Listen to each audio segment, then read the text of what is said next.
you're not the tutor anymore. We're back in Yeah. Beats and Best Friends mode. Are they going to look good on stage? Are they going to iron their? Do you know? Are they going to iron their clothes? Yeah, So beautiful and affectionate, and we said that she'd never ever sleep in the bedroom with us. She sleeps on my pillow with me.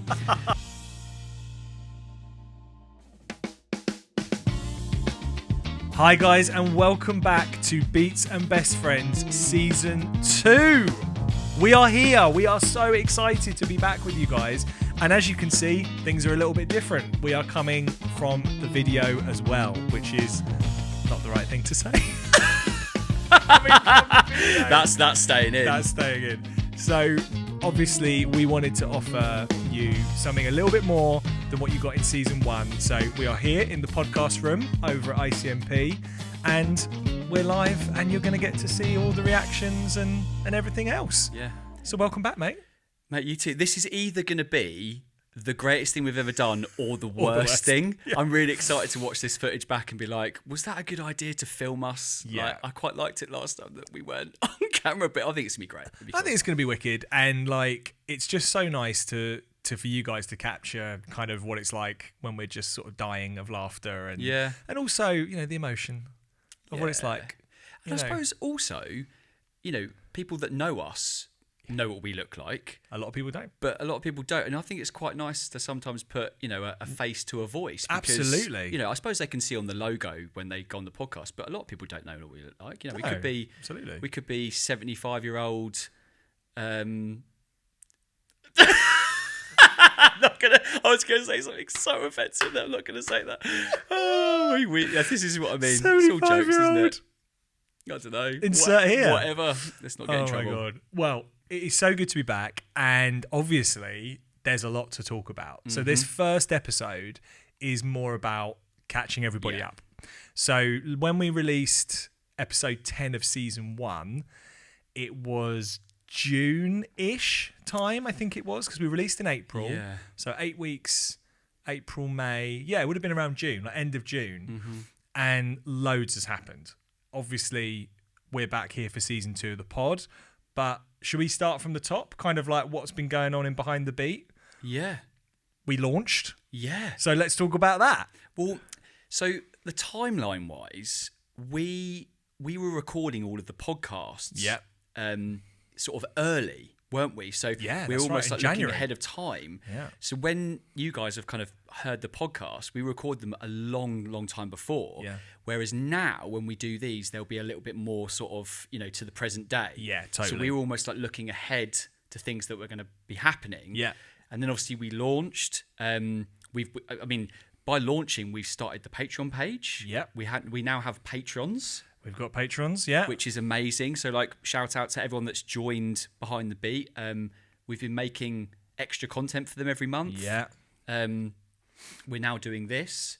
Season 2 of Behind the Beat. Yeah. All the filming of that, which we'll talk about, and the tunes and everything. And also releasing the company, right? So, we, you know, all the videos that we'd spent years making and everything that was kind of a work in progress actually got released to the world. I know. It's been a bit crazy. And, like... What did you learn most about that whole thing? What have you taken away from that crazy sort of 3 or 4 months where everything was just happening at once? The thing I liked is that we planned a lot of it in advance. We had a quite a clear indication of how things were going to go. Yeah. But I think also there was a lot of stuff we hadn't planned for. Yeah. One of the Definitely. One of the big ones was kind of doing all of our extra content and trying to juggle making all the videos. Also, I mean, we've been touring, we've been teaching. There's been a lot of stuff that's happened with family and bits and bobs and stuff. And like, it was just a lot. And I think nothing could have prepared us for that. Yeah. But I've also we're going to do a whole episode on the extra content, right? But I've actually loved that. What about for you?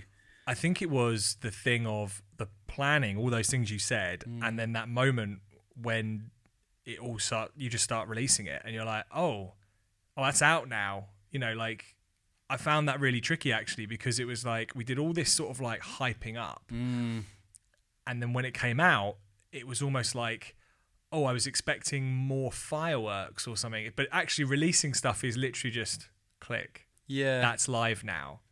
And of course, that's great. I actually really love that because it's really simple. But at the time, I was like, should it feel like more? Should it feel like a more sort of massive occasion? We've launched the company because we had the launch party. That felt like a really big event.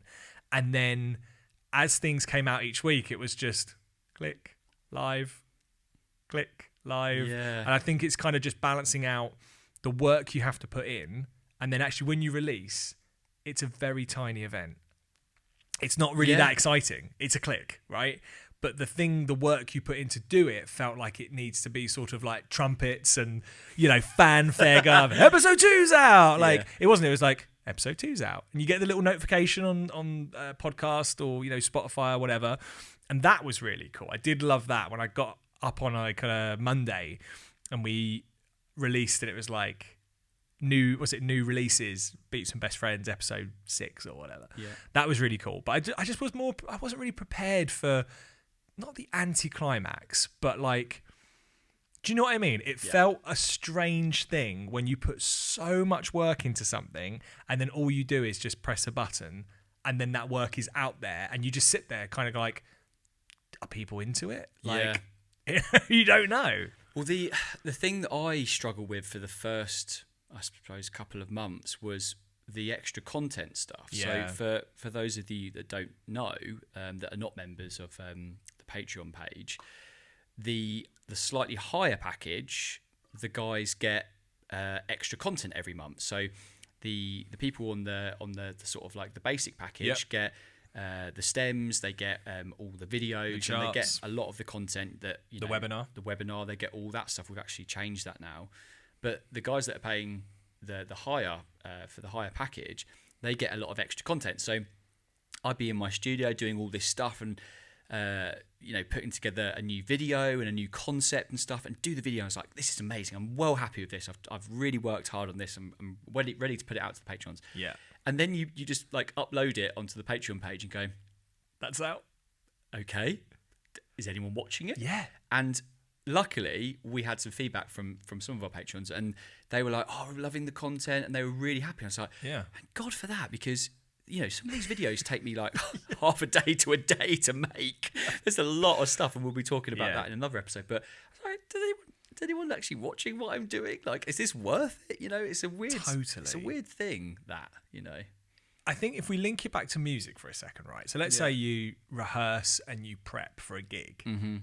You do the actual gig. The gig itself is putting it out there.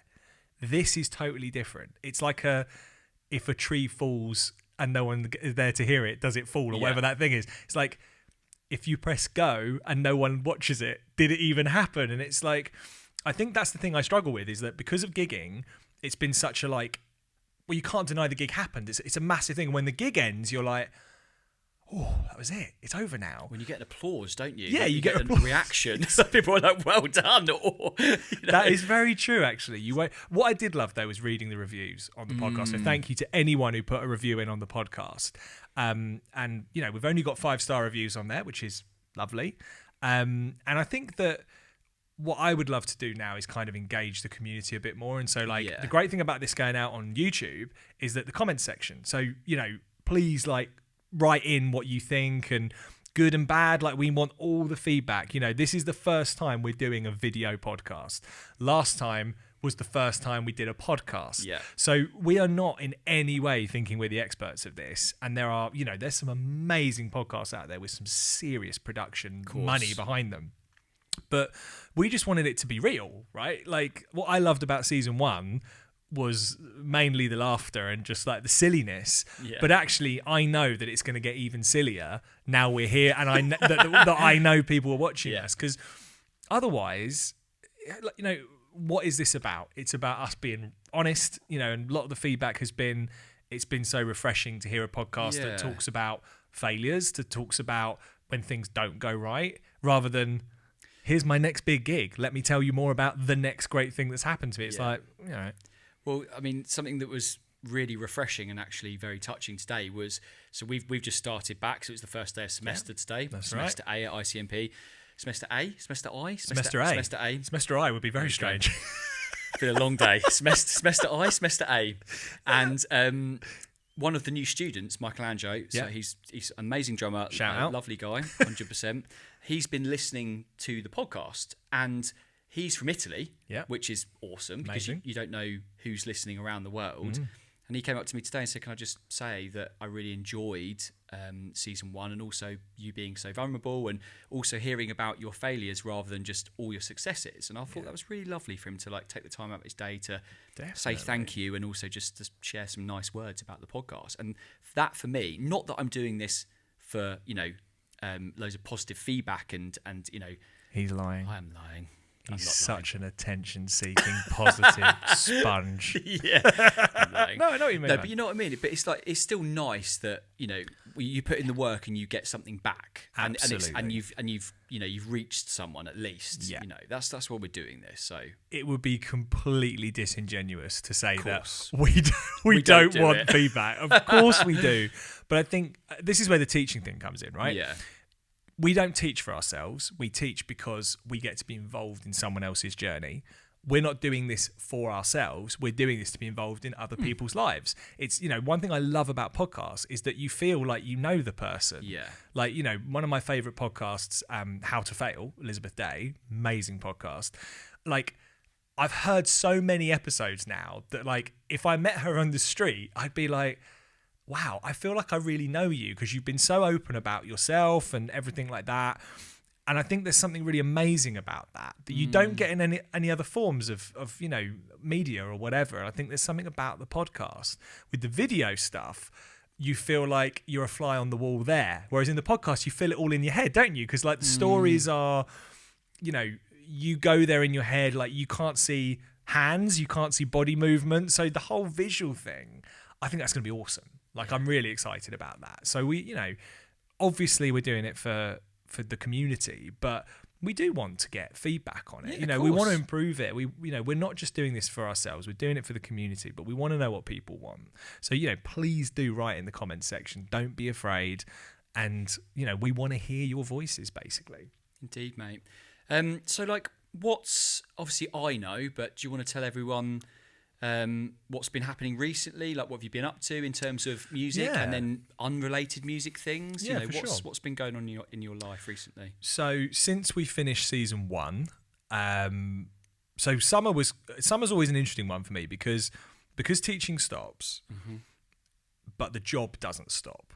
And that's what's really funny. When I speak to students, they're like, "Oh, did you have a nice summer?" I'm like, "Yeah, it was great." They're like, "Oh, must be really nice just for everything to stop." I'm like, I'm more busy when I'm not teaching than when I am, because you're just planning for the next year. So like you go into review mode. So you do all the analytics, the data, the satisfaction, all that stuff. And then you're planning for the new year and you think, 4 months, that's loads of time. And then suddenly you're like, oh my God, it's on you before you know it. Yeah. But what's really great is I get to work from home a lot. So balancing that out with gigs gets a lot easier.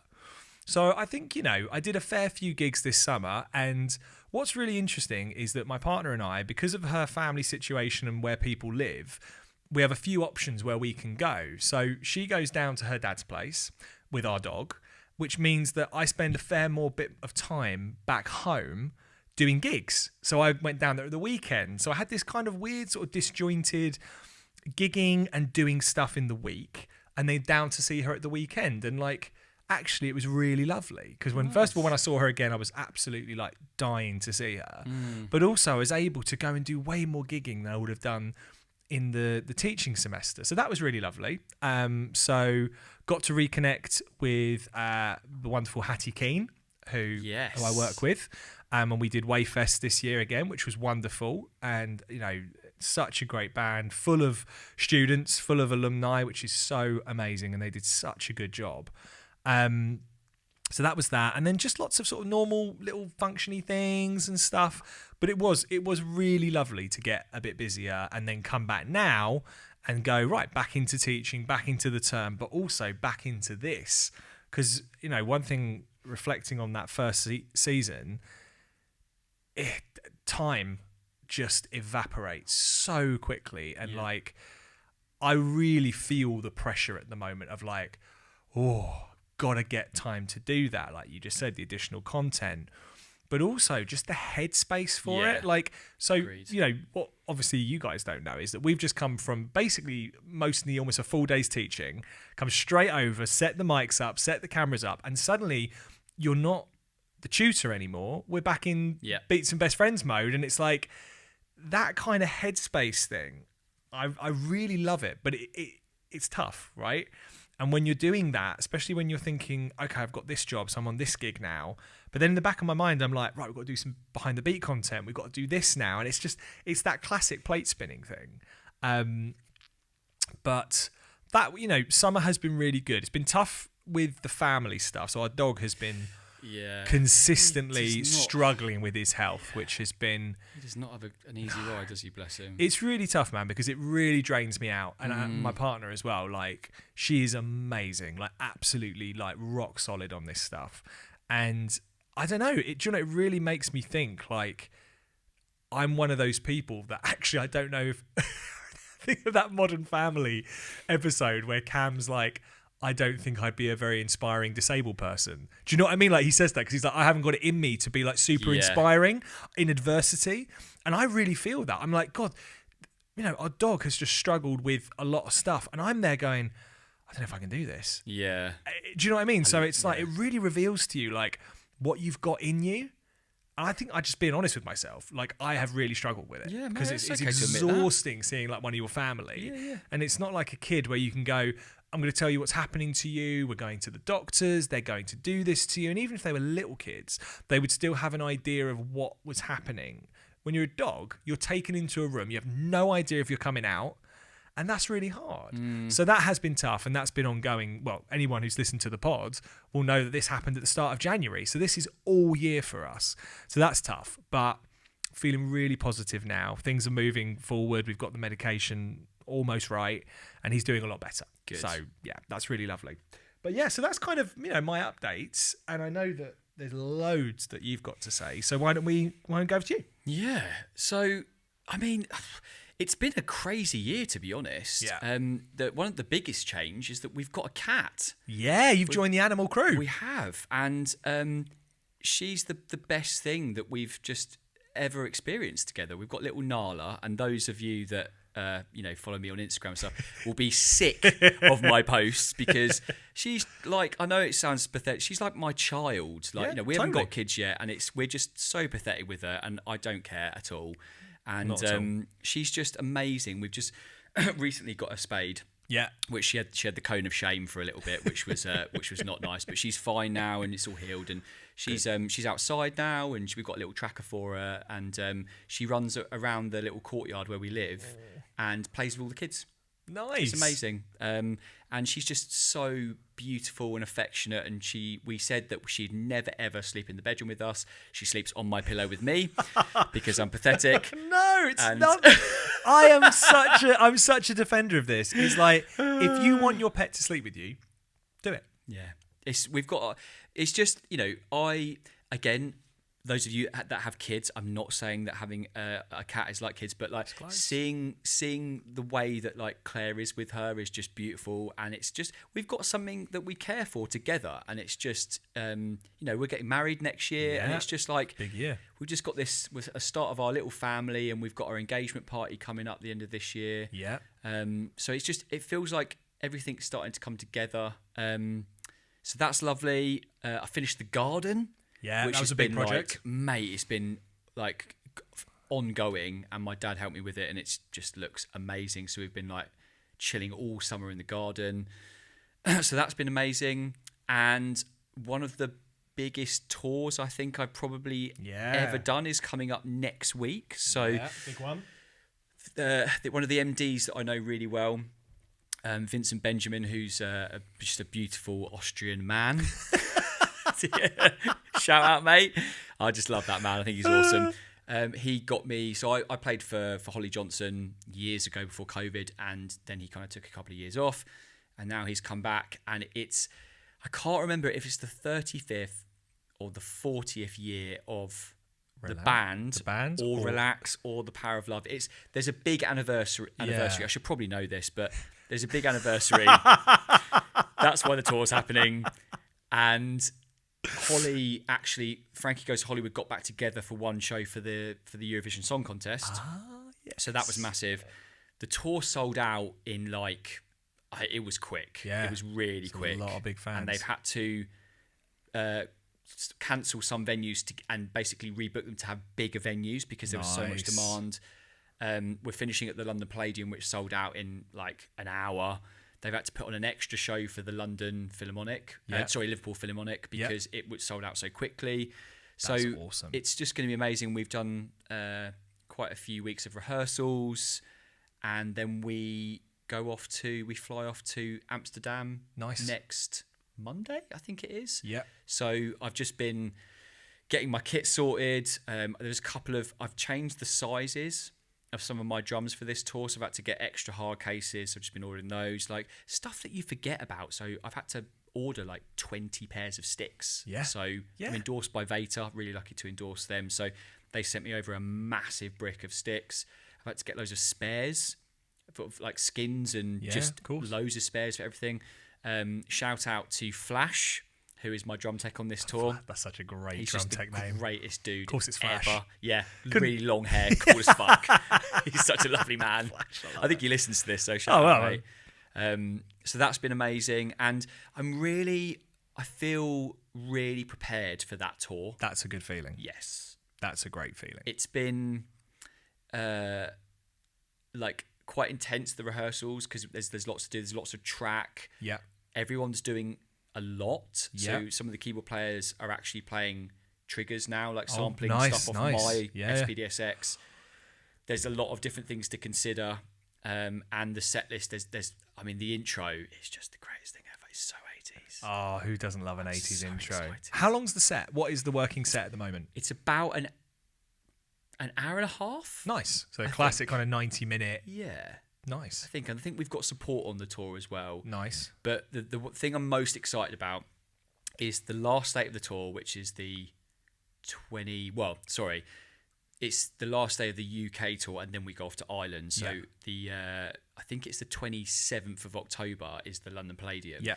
And they've got these massive screens that they're bringing in. Nice. And they've got visuals for like the whole show. Oh, wow. So it's all to track. That's There's cool. crazy things that happen with like hits I'm doing and just like old videos that got banned and stuff. Oh, wow. I think that's what's happening. Oh, that's cool. So there's lots of like stuff that's going to be happening. And also my whole family, Claire and some of her friends are going to be there. And then the next day is our engagement party. Wow. So that's going to be... What a way to finish off that. That's amazing. So, I feel I've worked so hard for so many years. Confirmed. Thanks, mate. And I really wanted a tour like this. And I've done stuff for Holly before, but it's nice to know now that I've kind of reached that level and it's happening and the tour's going to be big. And it's not like we're, there's anything wrong with this, but with some of the Odyssey stuff I do, we're on the bill with loads of different artists. It's nice to do a tour again where we're the headline, it's just us and the band's cooking. Yeah.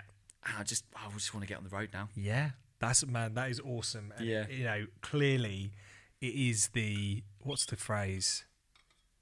It's chickens coming home to roost, but in the good way, not the bad way. You know when you say, oh, you've done something bad and then bad things happen, it's your chickens coming home to roost. Yeah.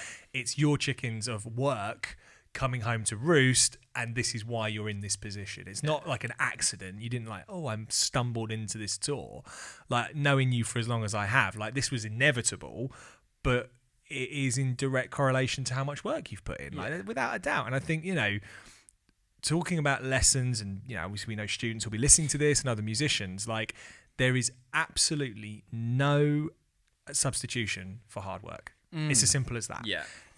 Yes, there is an element of luck sometimes, and you bump into someone and one day you meet them and maybe they're a networking opportunity that leads on to these things, but luck is only half of it. Luck will get you in the room, work will keep you in the room. Yes. Right? You can stumble into an opportunity and totally screw it up. Yeah. And then you're like, oh, well, it wasn't meant to be. So, well, maybe you just didn't do enough work. Yeah. Simple as that. Like, or have you reviewed your part in this? Because, I remember, tell me if I'm wrong, but I'm pretty sure I'm right here. The connection to Vin's was one day you did Open Day and you were both in the Open Day band. And that was ages ago, because I'm sure that's what it was. And you said, oh, Vin's has messaged me and has offered me this because you played in that. I'm 99% sure that's what it is. It's a weird thing to forget, but I'm pretty sure that's what it was. And it's like, yeah, it was just an open day thing, an ICMP open day thing. Not that there's anything wrong with that, but it's not like you met at a jam night or whatever. It's like, no, you showed up, prepared, you know, and it shows. So work gets noticed. It's really, it's not rocket science to go, well, if you just show up and be prepared and be good, but like good is an obvious thing. You've got to play your instrument right. But like, if you turn up and just do the job, but also do it in a way that's really engaging and like says to someone, look, we could probably be on the road for a few months. I'm not an arsehole. Yeah. We can get on. You like beer, I like beer. Let's talk about shows, whatever it may be. Like, it doesn't matter what you bond over, but like that is part of the job as well. In fact, you know, we're going to talk about some of this stuff as we go through the season, but like the headspace that you bring into those events or those opportunities is just as, if not more important than the hands on the kit, hands on the bass, the instrument itself. That's kind of a given, right? Yeah, I think I really hate it when people go, you're so lucky, because if you think the about most bullshit statement in the world, it's not luck. I fucking hate it, because it's like if you look at anyone that's had major success, if you look at athletes, if you look at you know, famous musicians, you know, presenters, whatever, they haven't just been plucked off the street and just been like, oh, you'll do. Yeah. You put yourself in situations and you make your own luck, right? You do. So it's like, absolutely, I totally agree. When you meet people, especially in the music industry, like I'm 35 now and I've been doing this for a long time, and it's taken me a long time to nurture those organic relationships. You're not like bombarding people with emails and just hoping for that lucky break. It's taken me years to be in a position where, you know, someone like Vin's will go, do you know what? John's a nice guy. He preps. He can do the job. Because if I was an MD, which I've done before, the people I want on my gigs are people that I know I like them. Yep, number one. And the first and foremost, I need to know that they can do a good job. Yeah. And then is it going to be, if they're good on stage, how are they going to be off stage? So are they going to be a pain in the ass? Yeah. Are they going to get back to my emails? Are they going to look good on stage? Are they going to iron their? Do you know? Are they going to iron their clothes? Yes, like, totally. There's things like this. It's like I really for that sort of touring. You know, when I look at the Holly Johnson band, they're all pros, and they're all pros not just at their instrument, with everything they do. So they know how to act in a social situation. Yeah. When, you know, let's put this into context. If Holly comes in, if we start the rehearsals, Holly usually doesn't come in for the first day of rehearsals. He comes in for the second and third. So he wants to come in and basically feel like his band are on it. Yeah. And also, you know, Vin's picks the band, but Holly has the final say. Of course, it's his band. It's his band. Do you know what I mean? So you've really got to think about that, and being professional is just all about, you know, his perception of you is so important to staying on the gig. Totally. You know? And I was thinking about this the other day, like, you're not Holly's original band, and this music has got so much heritage attached to it, right?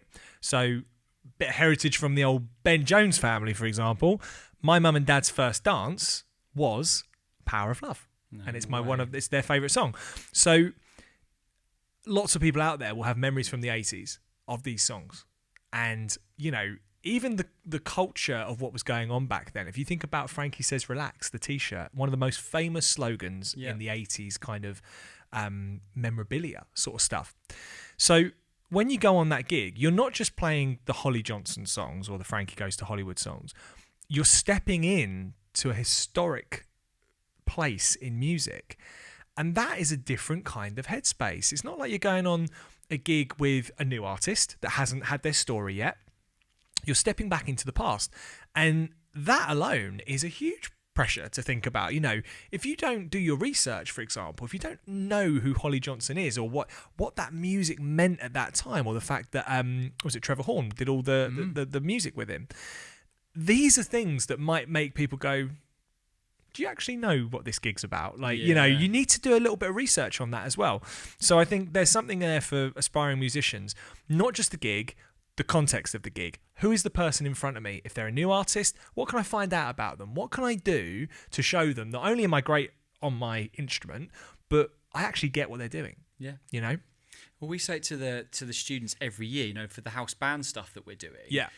If they show up and you know they're reliable, because, you know, for us on the program as well, I don't want extra work. Nah. I want to know that the guys that I pick for the house band are going to show up and do a good enough Totally. job. And also, most of it's about being reliable. Like, I know that they're good players. They've played those tunes before because they've done them in first year. I want to know that the level 5 or the second year is basically going to come up and cause me no stress, because I've got so much, you know, other things going on. I don't want them to have to be thinking, is that person going to show up to do their house band duties? Because if they're not, I don't really want them to... Well, it comes back to you. Yeah, it comes ultimately, back to me. like, you know, if My that doesn't... reputation. Yeah, exactly. And, like, it brings us both into... Because I'm going to have a conversation and be like, John, what's going on? Like, the trickle-down effect of reputation is so powerful. Yeah. And, like, actually, this came to me when you were having that conversation. One of the best things I've seen on the Netflix... God, that sound like a granddad. On the Netflix was the Arnold Schwarzenegger documentary. Arnold, amazing, loved it. Was good. Loved it. And the first thing he said was the bit of advice that his father gave him: be useful. Whatever you do, be useful. And I think that is some really good advice for any aspiring musician. It's not be good. That's kind of implied. Be useful. Make someone's job easier. Make someone's job more enjoyable. Make someone's day a little bit brighter because you were there to do that for them. Because otherwise, you're all chasing the same stuff. If it's about playing ability, well, put 50 drummers in front of an MD and say, well, they all play the same. What? I want to know what else I get then. Yeah. What's the bang for my buck here? So if you're thinking about becoming an aspiring musician or whatever, think about the extra mile. What can you do? You know, I bet if you walked in there and said to Holly, in conversation, somebody came up a song or something, and you're like, oh yeah, I love that song. Actually, you know, my mum and dad, it was their first dance, like, and you know, I know that song was really amazing. And like, it means you care a little bit more. Yeah. You're not like money, money, money. It's all I care about. It's like, because that you can sniff that out a mile away, right? So that's just something to think about. I think for musicians, like, what's there more than just the gig? Yeah. What can you do to be useful? Yeah. Be useful. Be useful. That was not a bad impression. I think I'll keep that in. That's pretty good. Pretty good, yeah. I think as well, you know, sort of be useful. I just said that. You can't just say that and make it feel like... I'm using your thing. Luckily, we have it on record. Yeah, you said it, all right. You said it. But going the extra mile can be, you know... Vin's rung me up the other day and was like, "Oh, have you got an SPDSX?" And I was like, "Yeah, I've got one. I can bring it along to the session." He's like, "Have you got any trigger pads as well?" And I was like, "Yeah." So it's like ticking all the boxes. And he's like, "Have you got this?" Yes. Yeah. Have you got this? Yes. And to be fair, even if I didn't, I'd probably go and get it. This is it. Just because you can be that guy then. And I think I went to my studio the other day and I was looking around. I was like, I've got a lot of stuff. Yeah. But I like that I've got that because that's been years of needing a certain thing for a certain session. Exactly. So I've just, you know, saved up for it or, you know, I don't know, collected it over the years. And now when someone says, "Have you got this?" I'm like, "Yeah, I've got it." Yeah. And I think that's where the experience comes in. Not saying that everyone needs to go out and buy loads of stuff, but it's just... But there's certain things I need for certain situations now that after the years of experience, I've got that stuff. Exactly. You can be reliable. Exactly. You know? And that's what experience is as well. Yeah. It's not just the doing of it. It's like, oh, and that situation taught me that. So then I did this. Like, you know, it's so important that we take away more than just I've done a gig. It's like, yeah, but what have you learned from that gig? Like, you know, what would you do differently? And this is why we do so much reflection on the program. It's like, I don't actually care what the students play like. What I really care about is what they think about it and what they would change. Because ultimately, in 3 years' time, they'll be on their own gigs. No one's going to check in on them. No one's going to say, "So what did you think about that gig? Like, what would you do differently?" It's like, no, that's on you. And if you need to go and buy some triggers, if you need to do something else, it's like, that's on you. Yeah. And as a creative freelancer, no one checks up on you. So newsflash, it's on you or no one else. Yeah. And again, that's another professional skill set. So that kind of like wraps up the update of what we've both been up to over the summer, which is very exciting. So let's talk a little bit about Behind the Beat Season 2. Yeah, so I mean, first of all, for the podcast stuff, we've got so for the Beats and Best Friends, we've got some really cool episodes coming up. I'm first of all, mate, I just want to say I'm so excited that we're back here. I really love these couple of hours each week, and it feels like we've never really left. I know. But we've got, so for those of you that are listening and watching now, we've got some really cool, I'm really excited actually for our guests that we've got coming on. We've got a really interesting episode coming up on sound limiters. We'll explain what these are. It seems to be a real thing at the moment in the UK, and we're going to have a bit of a rant and a bit of an angry rant about it. Yeah. And also ways maybe to combat that as well. Yeah. Get around that. We've got some more mental health stuff. We've got an episode on how we create our content for all the extra videos and for our Patreons. And struggles we've had along the way, and successes. Plenty to talk about there. God, and wanting to break everything in your path because it's not working out. I mean, even with this, we've had a few, things that we'll do differently next time, and a few learning curves. One about, getting into the industry and what to expect, things to prepare for, because I love what I do, and I know you do as well. I love my job, but there's some sacrifices you have to make, and there's definitely things that are very different than having a 9 to 5. Totally. So we're going to talk about that, which should be really cool. And just we've got some extra ones as well, but I'm really excited to just crack on with season 2 now. It's going to be awesome. I'm really excited to have this as well, have some visuals. I think it's going to be cool. It's weird because I think with season 2, obviously we had the lessons learned from season 1. So it's like every good plan. You're like, okay, so we'll do this. Let's give ourselves more time. Because like last season, we did it quite short, and we did all right because we did like three episodes in one day. Yeah. Very tight. That was a tough day. So we were like, right, let's not do that. That's silly. Let's do 4 episodes over 2 days. So we'll double our time. Lovely. And what happened? We ended up even more stressed than the last time because things go wrong. And I think one of the things that I learned over that time was you have to put those feelings in a box to deal with them. So, for example, when we did season 2, that night of filming, my partner and my dog were both really unwell.